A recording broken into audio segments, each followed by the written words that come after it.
Subscribe कीजिए हमारा channel crazy GK trick और लेटेस्ट वीडियो नोटिफिकेशन के लिए इस बेल आइकन को दबाएं। Hello friends, welcome to crazy GK trick. दोस्तों, आज के इस वीडियो में देखिए हम बात करेंगे बायोलॉजी का एक काफ़ी इंपॉर्टेंट लेक्चर है, रेस्पिरेशन सिस्टम, श्वसन तंत्र। तो ये वाला टॉपिक देखिए हमारा अभी कंप्लीट नहीं हुआ था, तो आज के इस वीडियो में हम अच्छे से इसको समझेंगे। मैं बहुत ही सिंपल वे में आपको समझाऊंगा। लास्ट में देखिए हम वेरी इंपॉर्टेंट क्वेश्चन आंसर का एक टेस्ट भी लगाएंगे। जो इस टॉपिक से एग्जाम में क्वेश्चन पूछे जाते हैं वो सारे हम क्वेश्चन टेस्ट में सॉल्व करेंगे। ओके, तो ध्यान से पूरा वीडियो देखिएगा, काफ़ी आपको बेनिफिट मिलने वाला है। अगर आपको इस टॉपिक का पीडीएफ डाउनलोड करना है तो देखिए क्रेजी जीके ट्रिक का ऐप डाउनलोड कर लीजिए, वहाँ पर आपको ऑप्शन मिल जाएगा। तो चलिए फ्रेंड्स, हम लेक्चर को स्टार्ट करते हैं। तो देखिए सबसे पहले हम समझते हैं कि रेस्पिरेशन, श्वसन होता क्या है। बहुत ही सिंपल है। दुनिया में जितने भी जीव हैं उन सबको जीवित रहने के लिए देखिए क्या रिक्वायर्ड होती हैं, ऑक्सीजन की रिक्वायरमेंट होती है। क्लियर। ये ऑक्सीजन क्या करती है, उन जीवों के शरीर में जो भोज्य पदार्थ होता है, कार्बोहाइड्रेट होता है, उसका ऑक्सीडेशन कर देता है। ठीक है, उसका विघटन कर देता है और ऊर्जा को क्या करता है, रिलीज करता है। ऑक्सीजन मतलब भोज्य पदार्थ मतलब कार्बोहाइड्रेट का ऑक्सीजन की प्रेजेंट में ऑक्सीकरण होना और ऊर्जा का रिलीज होना, यही क्या कहलाता है, श्वसन मतलब रेस्पिरेशन कहलाता है। समझ में आया आपको? बहुत ही सिंपल है। इसको देखिए हम एक केमिकल फॉर्मूले में समझते हैं। C6H12O6 मतलब ग्लूकोज। देखिए भोज्य पदार्थ बोलो चाहे आप कार्बोहाइड्रेट बोलो चाहे ग्लूकोज बोलो, बात एक ही है। ओके, तो यहाँ पर देखिए ग्लूकोज का ऑक्सीजन की प्रेजेंट में ऑक्सीडेशन होता है और क्या देखिए हमको प्रोडक्ट मिलता है, कार्बन डाइऑक्साइड रिलीज होती है प्लस H2O जल प्लस ऊर्जा। तो यही हमने बात करी थी, यही प्रोसेस जो होती है वो क्या कहलाती है, श्वसन कहलाती है। ठीक है, तो देखिए फ्रेंड्स, सांस लेने से लेकर हमारे शरीर में एनर्जी बनने तक की प्रोसेस जो होती है उसको हम 3 भाग में डिवाइड कर सकते हैं। ठीक है, 3 भाग में हम उसको अच्छे से समझेंगे जिससे कि आपको बहुत अच्छे से समझ में आएगा। तो ध्यान से समझिएगा, क्वेश्चन आपका कहीं से भी बन सकता है। तो देखिए जो मैंने आपको बताया कि 3 भाग में इस प्रोसेस को हम समझ सकते हैं। तो पहला भाग जो होता है वो क्या होता है, बाह्य श्वसन, एक्सटर्नल रेस्पिरेशन। इसमें हम देखेंगे कि वातावरण से गैसों का हमारे शरीर में जाना और वापस आना, मतलब ऑक्सीजन का प्राणियों के शरीर में प्रवेश करना, मतलब लंग्स में जाना, फेफड़ों में जाना, और CO2 का बाहर निकलना, वो हम समझेंगे बाह्य श्वसन मतलब एक्सटर्नल रेस्पिरेशन सिस्टम में। क्लियर। इस प्रोसेस में देखिए हम सेकंड भाग डिस्कस करेंगे, ट्रांसपोर्टेशन ऑफ गैसेस, गैसों का शरीर में परिवहन। जो एक्सटर्नल रेस्पिरेशन से, बाह्य श्वसन से जो गैसें हमारे लंग्स तक मतलब फेफड़ों तक पहुंची है, वो कैसे हमारे शरीर में सेल्स तक पहुंचती है, कोशिकाओं तक पहुंचती है, वो हम इस भाग में डिस्कस करेंगे। ठीक है, इसके बाद देखिए तीसरा भाग हम डिस्कस करेंगे, इंटरनल रेस्पिरेशन, आंतरिक श्वसन। अभी तक तो गैसें हमारे शरीर में पहुंची है। अब मैंने आपको बताया था श्वसन की प्रोसेस में कि भोज्य पदार्थों का ऑक्सीकरण होता है, ऑक्सीडेशन होता है और एनर्जी रिलीज होती है। तो वही चीज हम इंटरनल रेस्पिरेशन में समझेंगे। ओके, तो देखिए ये 3 भागों में हम पूरी श्वसन की प्रोसेस जो है अच्छे से क्लियर करेंगे। तो चलिए एक एक करके समझते हैं। सबसे पहले हम बात करते हैं बाह्य श्वसन मतलब एक्सटर्नल रेस्पिरेशन की। तो देखिए प्राणियों और वातावरण, एटमॉस्फेयर के बीच में श्वसन गैसें जैसे ऑक्सीजन, कार्बन डाइऑक्साइड के आदान प्रदान को ही क्या बोलते हैं, बाह्य श्वसन मतलब एक्सटर्नल रेस्पिरेशन बोलते हैं। या फिर हम इसको ऐसा बोल सकते हैं कि ऑक्सीजन का शरीर में प्रवेश करना और कार्बन डाइऑक्साइड का शरीर से बाहर जाना एक्सटर्नल रेस्पिरेशन कहलाता है, बाह्य श्वसन कहलाता है। इसमें देखिए जब वायु वातावरण से शरीर के भीतर अंगों में प्रवेश करती हैं तो उसे हम क्या बोलते हैं, निःश्वसन मतलब इंस्पिरेशन बोलते हैं। श्वसन के बाद जब CO2 युक्त वायु उस शरीर से बाहर निकलती है, वातावरण में जाती है, तब उस प्रोसेस को हम क्या बोलते हैं, उच्छ्वास बोलते हैं या फिर एक्सप्रेशन बोलते हैं। अब देखिए मनुष्य सांस लेते टाइम किस प्रकार की गैसों को वातावरण से लेता है और किस प्रकार की गैसों को छोड़ता है, परसेंटेज के फॉर्म में हम देख लेते हैं। तो मनुष्य द्वारा ली हुई सांस की हवा में देखिए नाइट्रोजन का जो प्रतिशत होता है वो कितना होता है, 78% नाइट्रोजन होती है उसके अंदर। 20% जो होती है वो ऑक्सीजन होती है, 0.03% होती है CO2 कार्बन डाइऑक्साइड, और 0.5% जो मात्रा होती है वो होती है जल वाष्प की। ओके, मनुष्य द्वारा छोड़ी गई सांस की हवा में 78% जो होती है वो नाइट्रोजन एज इट इज रहती है। ऑक्सीजन कितनी हो जाती है, देखिए यहाँ पर 16%। पहले लेते टाइम 20% थी, छोड़ते टाइम कितनी हो जाती है, लगभग 16%।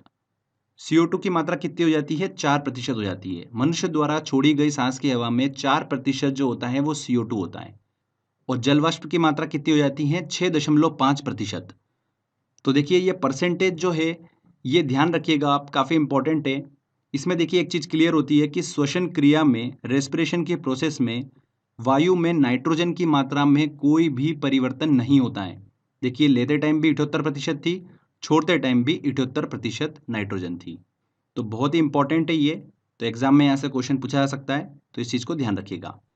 अब एक देखिए एक इंपॉर्टेंट पॉइंट ध्यान रखिएगा, लंग्स मतलब जो फेफड़े होते हैं उसमें ऑक्सीजन और कार्बन डाइऑक्साइड गैसों का जो एक्सचेंज होता है वो उन गैसों के दाब के अंतर के कारण होता है। ठीक है, जो प्रेशर डिफरेंस होता है उसके कारण होता है। तो वेरी वेरी इंपॉर्टेंट लाइन है ये वाली, इस चीज़ को ध्यान रखिएगा। तो ये हमने देखिए पहला भाग डिस्कस करा, एक्सटर्नल रेस्पिरेशन। इसमें शरीर में देखिए ऑक्सीजन का जाना और CO2 का बाहर निकलना, ये हमने डिस्कस करा। सेकेंड भाग की तरफ चलते हैं, जो कि है हमारा ट्रांसपोर्टेशन ऑफ गैसेस। बाह्य श्वसन के दौरान जो भी गैसेस हमने हमारे शरीर में ली है, वो गैसेस हमारे शरीर की कोशिकाओं तक कैसे पहुंचती हैं और वापस फेफड़े तक कैसे आती हैं, ये हम इस वाले भाग में डिस्कस करेंगे। ओके, तो देखिए एक्सटर्नल रेस्पिरेशन के दौरान जितनी भी गैसें हमारे लंग्स मतलब फेफड़े तक पहुंची है, उसको शरीर में ट्रांसफर करने का काम जो होता है वो किसका होता है? ब्लड का होता है, रक्त का होता है। तो देखिए इन सभी गैसों में हम ऑक्सीजन को लेकर अच्छे से डिस्कस करेंगे, क्योंकि उसी से क्वेश्चन पूछा जाता है। तो ऑक्सीजन का परिवहन कौन करता है? रक्त में उपस्थित हीमोग्लोबिन के द्वारा होता है। ओके, उसी पे हम फोकस करेंगे। हीमोग्लोबिन क्या होता है, पहले भी हम डिस्कस कर चुके हैं। देखिए एक प्रोटीन होता है जो कि रक्त मतलब ब्लड में पाया जाता है, जिसके सेंटर में लौह परमाणु की उपस्थिति होती है। ओके, ऑक्सीजन जो होता है वो हीमोग्लोबिन से जुड़ जाता है और ऑक्सी हीमोग्लोबिन एक टेम्पररी कंपाउंड बना लेता है। फिर देखिए ये ऑक्सी हीमोग्लोबिन जो होता है ब्लड सर्कुलेशन के दौरान हमारी कोशिकाओं तक पहुंच जाता है। वहां जाकर देखिए ऑक्सीजन और हीमोग्लोबिन दोनों अलग हो जाते हैं, और ये मुक्त ऑक्सीजन जो होती है, जो ऑक्सीजन रिलीज होती है, वो हमारे कोशिकाओं मतलब सेल्स तक पहुंच जाती है। तो ये हमने समझा ट्रांसपोर्टेशन ऑफ गैसेस वाला भाग। इसमें बस आपको इतना ध्यान रखना है कि ऑक्सीजन का परिवहन हमारे शरीर में किसके द्वारा होता है? रक्त के द्वारा होता है। रक्त में उपस्थित हीमोग्लोबिन के द्वारा ऑक्सीजन का परिवहन होता है। आगे देखिए हम बात करते हैं तीसरा भाग, इंटरनल रेस्पिरेशन। अब ऑक्सीजन जो है वो कोशिकाओं तक पहुंच चुकी है। अब देखिए मेन प्रोसेस स्टार्ट होती है, भोज्य पदार्थ मतलब कार्बोहाइड्रेट का यहाँ पर क्या होता है? ऑक्सीडेशन होता है। तो यही हम इसमें डिस्कस करेंगे। तो देखिए फ्रेंड्स, जैसे हमने बात करी थी कि जो बाह्य श्वसन था, एक्सटर्नल रेस्पिरेशन था, उसके अंदर गैसों का एक्सचेंज जो हुआ वो कहाँ पर हुआ? लंग्स मतलब फेफड़ों के अंदर हुआ। वैसे ही आंतरिक श्वसन मतलब इंटरनल रेस्पिरेशन के अंदर देखिए गैसों का जो एक्सचेंज होगा वो किस में होता है? कोशिकाओं में होता है, सेल्स में होता है। इसलिए इसे क्या बोलते हैं? कोशिकीय श्वसन भी बोलते हैं। ये चीज़ आप ध्यान रखिएगा। तो देखिए कोशिकीय श्वसन या आंतरिक श्वसन जो होता है वो दो प्रकार का होता है, एक अनाक्षी श्वसन और सेकंड क्या होता है? ऑक्सी श्वसन, जिसे बोलते हैं एरोबिक रेस्पिरेशन।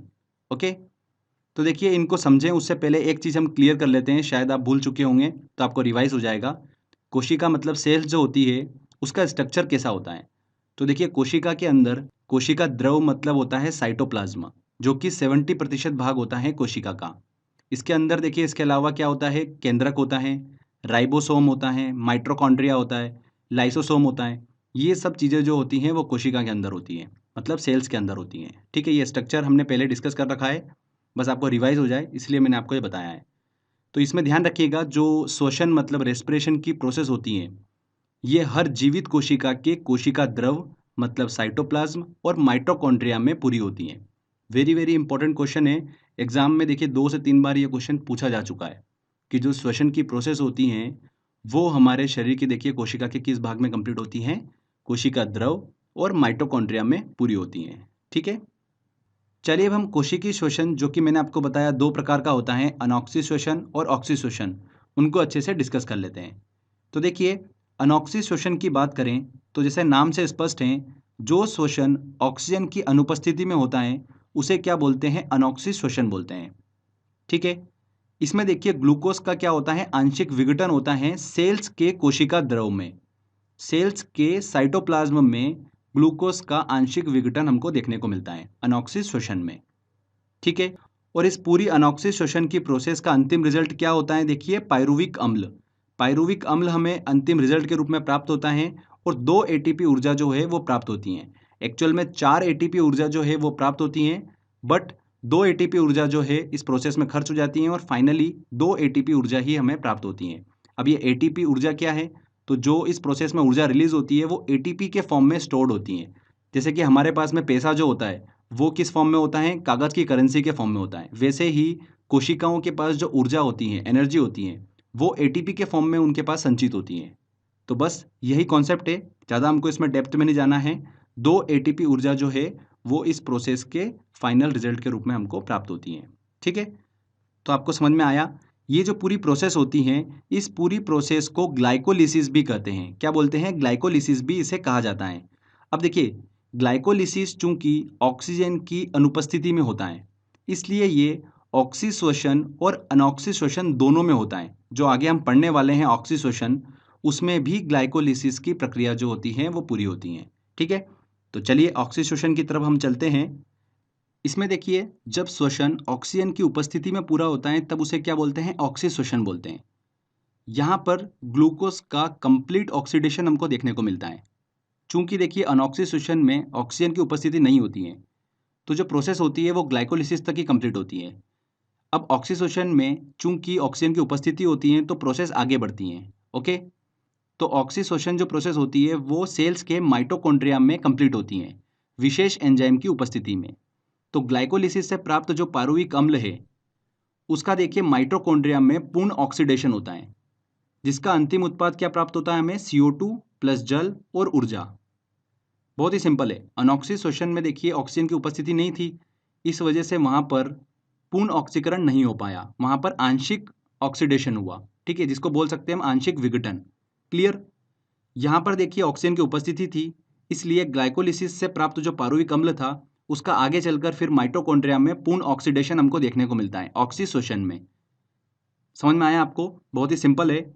तो जो अंतिम उत्पाद हमें प्राप्त होता है वो CO2 प्लस जल प्लस ऊर्जा। ओके, अधिक मात्रा में ऊर्जा यहाँ पर हमको देखने को मिलती है। तो CO2 जो होती है वो लंग से होते हुए शरीर से बाहर निकल जाती है, और जो मुक्त ऊर्जा है वो एटीपी अणु में संचित हो जाती है। ठीक है, तो इस तरीके से कुल 36 एटीपी ऊर्जा जो हमें ऑक्सीश्वसन के दौरान प्राप्त होती है। अगर हम इस पूरी कोशिकीय श्वसन मतलब आंतरिक श्वसन की बात करें तो देखिए इसमें एक ग्लूकोज के पूर्ण ऑक्सीकरण पर 38 एटीपी ऊर्जा हमें प्राप्त होती है। 36 तो ऑक्सीश्वसन से और अनऑक्सीश्वसन से 2 एटीपी ऊर्जा, तो कुल कितनी हो गई? 38 एटीपी ऊर्जा जो हमें प्राप्त होती है। इसमें इंपॉर्टेंट पॉइंट ध्यान रखिएगा, ऑक्सीश्वसन की प्रोसेस को ही केप्स चक्र के नाम से भी जाना जाता है। तो ये हमने समझा अच्छे से आंतरिक श्वसन को। पहले हमने देखिए बाह्य श्वसन को अच्छे से समझा था, उसके बाद ट्रांसपोर्टेशन ऑफ गैसेस, और फिर लास्ट में हमने समझा इंटरनल रेस्पिरेशन मतलब आंतरिक श्वसन को। ठीक है, तो आई होप आपको ये पूरी प्रोसेस समझ में आई होगी। सांस लेने और शरीर में ऊर्जा बनने और वापस CO2 बन के शरीर से बाहर जाने की प्रोसेस हमने पूरी समझी है। अब देखिए कुछ इंपॉर्टेंट पॉइंट्स और ध्यान रखिएगा।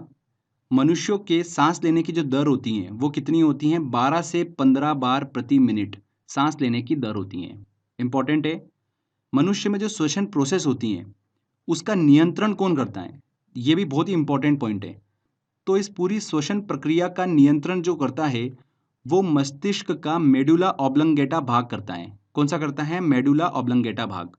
बहुत ही इंपॉर्टेंट है, ये भी आने वाले एग्जाम में क्वेश्चन बन सकता है, इस चीज को ध्यान रखिएगा। पूरी श्वसन की प्रक्रिया का नियंत्रण मस्तिष्क का मेडुला ऑब्लंगेटा भाग करता है। तो ये देखिए हमने यहाँ पर श्वसन तंत्र को अच्छे से डिस्कस करा। इसकी पूरी प्रोसेस को हमने बड़ी आसानी से बड़ी सिंपल वे में समझा है। आई होप आपको समझ में आया होगा। चलिए अब इससे रिलेटेड जितने भी क्वेश्चंस एग्जाम में बन सकते हैं उन सभी क्वेश्चंस को हम सॉल्व करते हैं। तो फ्रेंड्स देखिए पहला क्वेश्चन है, स्तनधारियों मैमल्स में श्वसन होता है। तो देखिए स्तनधारियों में श्वसन की जो प्रोसेस होती है वो लंग्स के द्वारा, फेफड़ों के द्वारा कंप्लीट होती है। D answer. श्वसन की क्रिया में वायु के कौन से घटक की मात्रा में कोई परिवर्तन नहीं होता है? तो जब मनुष्य सांस लेता है उस हवा में 78% होता है नाइट्रोजन, और श्वसन की प्रक्रिया के दौरान जब सांस छोड़ता है तब उस हवा में भी 78% नाइट्रोजन होता है, जिसमें कोई भी परिवर्तन नहीं होता है। तो यहाँ पर डी आंसर बिल्कुल सही होगा। हमारी छोड़ी हुई सांस की हवा में CO2 की मात्रा लगभग कितनी होती है? तो छोड़ी हुई सांस की हवा में CO2 की मात्रा कितनी होती है? 4% होती है लगभग। ये आंसर यहाँ पर सही होगा। लेते टाइम कितनी होती है? 0.03%। ओके, नेक्स्ट क्वेश्चन लेते हैं। अनॉक्सी श्वसन का अंतिम उत्पाद होता है। अनॉक्सी श्वसन का अंतिम उत्पाद क्या प्राप्त होता है हमको? पारुविक अम्ल। ठीक है, और ऑक्सी श्वसन में इस पारुविक अम्ल का कंप्लीट ऑक्सीडेशन होता है माइटोकॉन्ड्रिया में। हमने डिस्कस करा अच्छे से, तो यहाँ पर डी आंसर बिल्कुल सही होगा। केप्स चक्र में किसका संश्लेषण होता है? तो केप्स चक्र किसे बोलते हैं, पहले तो ये हमको पता होना चाहिए। ओके, तो ऑक्सीश्वसन प्रक्रिया को ही केप चक्र बोला जाता है। तो केप्स चक्र में किसका संश्लेषण होता है? पारुविक अम्ल का पूर्ण ऑक्सीडेशन होता है। ठीक है, तो यहाँ पर ए आंसर बिल्कुल सही होगा। श्वसन की क्रिया संपन्न होती है। श्वसन की जो प्रक्रिया होती है वो कहाँ पर कंप्लीट होती है? माइटोकॉन्ड्रिया में कंप्लीट होती है। हमने अच्छे से डिस्कस करा इस चीज़ को, आपको समझ में आया होगा। चलिए अगला क्वेश्चन लेते हैं। मनुष्य में ब्रीथिंग के दौरान, सांस लेने के दौरान निकलने वाली वायु में ऑक्सीजन की मात्रा होती है। तो लेते टाइम जो ऑक्सीजन का परसेंटेज होता है वो कितना होता है? 20, और छोड़ते टाइम कितना होता है? 16%। तो यहाँ पर बी आंसर। एक ग्लूकोज के पूर्ण ऑक्सीकरण पर कितने एटीपी अणु का निर्माण होता है? तो अगर कंप्लीट ऑक्सीडेशन की बात करें तो देखिए ऑक्सीशोषण में कितना? 36, और अनऑक्सीशोषण में 2, तो कितने हो गए टोटल? 38 एटीपी अणु का निर्माण होता है। तो यहाँ पर सी आंसर। वयस्क मनुष्य 1 मिनट में कितनी बार सांस लेता है? तो सांस लेने की दर जो होती है वो कितनी होती है? 12 से 15 बार पर मिनट। ए आंसर यहाँ पर बिल्कुल सही होगा। हीमोग्लोबिन के बारे में सही कथन है। इंपॉर्टेंट क्वेश्चन है काफ़ी। यह रक्त में ऑक्सीजन का संचार करता है, बिल्कुल सही। यह लोह युक्त यौगिक है, बिल्कुल। यह कुछ रोगों से प्रतिरक्षा प्रदान करता है, यह बिल्कुल गलत है। यह रक्त को लाल रंग प्रदान करता है, बिल्कुल सही। देखिए 1, 2 और 4 ऑप्शन बिल्कुल सही हैं, तो यहाँ पर सी आंसर हमारा सही होगा। इंपॉर्टेंट क्वेश्चन है काफ़ी, ध्यान रखिएगा। मनुष्य में श्वसन प्रक्रिया का नियंत्रण मस्तिष्क के किस भाग के द्वारा किया जाता है? तो मस्तिष्क का कौन सा भाग करता है? Medulla oblongata. बहुत ही इंपॉर्टेंट है ये क्वेश्चन भी, तो यहाँ पर ए आंसर बिल्कुल सही होगा। नेक्स्ट क्वेश्चन लेते हैं। शरीर में हीमोग्लोबिन का कार्य है ऑक्सीजन का परिवहन, बिल्कुल सही। ए आंसर यहाँ पर सही होगा। तो फ्रेंड्स ये देखिए हमारा टेस्ट वाला सेक्शन कंप्लीट होता है। पहले हमने थ्योरी सेक्शन अच्छे से डिस्कस करा, फिर कुछ इंपॉर्टेंट क्वेश्चंस भी हमने सॉल्व कर लिए। आई होप आपने ध्यान से समझा होगा और सारे क्वेश्चन बड़ी आसानी से सॉल्व कर लिए होंगे।